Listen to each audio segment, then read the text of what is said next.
في هذه البطولة. طبعا بالنسبة لريال مدريد الكثير من الأرقام القياسية الكبيرة للغاية بالنسبة للميرينغي، وأيضا وسادتي عبر قنوات أسئلة الليلة لونين كامافينجا دافيد الميدان فينيسيوس جونيور تارها كارلو أنشيلوتي مؤادة الفيديو الفار ماسيميليان المعيوف خليفة الدوسري علي بحد ذاتك لأي نادي موسى لميتو مر ربيب ما كارفاخال تمريرة وفرصة اللي يتدخل بكاب للأسف فالفيردي في اللقطة المدريدية عرضية ابعاد من الدفاع لمسة طبعا أمامنا رئيس الاتحادية تسلل على كارفاخال التسلل على لهيا خليفة الدوسري لفلاس اللي يتردد به مع خليفة في الابعاد لذلك او الموت الجماهير الارجاب ليس بالامر السهل. بطي مدريد الكرة للوراء باتجاه فالفيردي برافو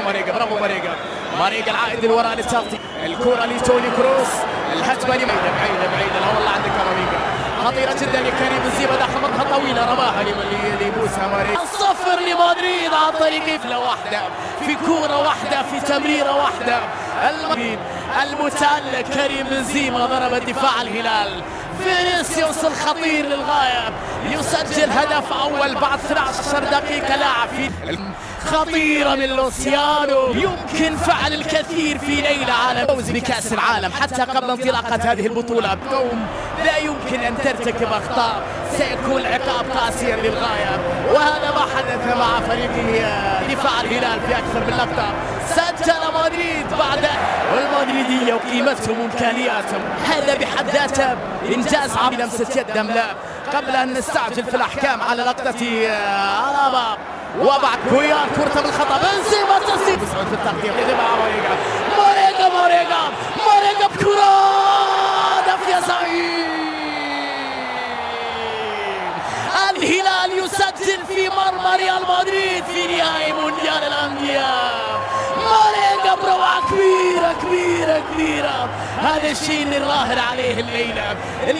عليه الليلة ضربهم في الهجمات المرتدة كان حميد خطيرة داخل منطقة النزاع حول باتجاه كريم بنزيما مرة أخرى في وسط كبيرة يا ولد من جانب جانج ينصور أمام مالك عندما يبليه بهدوء يبليه سالم بكرة وفرصة ولكن الدفاع تدخل واسف مدريد هدف في اللقطة الأخيرة ينتهي الشوط الأول في نهائي مونديال. Real Madrid get the second half. وسط أكثر مع كل الاحتياط برامج بدون انذارات إلى إخراج البطاقة في التغطية زيما يبحث عن الحل فالفيردي وبنزيما يبدأ اليسار الكرة لفينيسيوس صور انه فريو لماريجا على اليمين كاميروك صعبة التمريرة هلال بليهي شوف عينيه لماريجا راح سود على اليمين ماريجا بالكعب اللي كانوا ماريجا كامافينجا فينيسيوس حضاري مع سود عبد الحميد الكرة العرضية خطيرة كريم بنزيما روعة كبيرة من فينيسيوس وهذا القناص كريم بنزيما يضرب للهدف الثالث في هذا النهائي بعد عمل هدف رابع لمدريد استغلوا الجهة اليسرى اللي كان فيها أفوات وتحرك بذكاء كبير جدا فالفيردي الوان-تو مع داني كارفاخال وسجل ريال مدريد رابع أهدافه في هذا النهائي أمام الهلال الكبيرة للميرينغي دائما ما كانوا لذلك الشعبية في كل مكان جماهير كبيرة حاضرة لمساندة المباراة النهائية كريم بنزيما نهائية الموهبة الصليبية يا ولد يا لوسيانو 4-2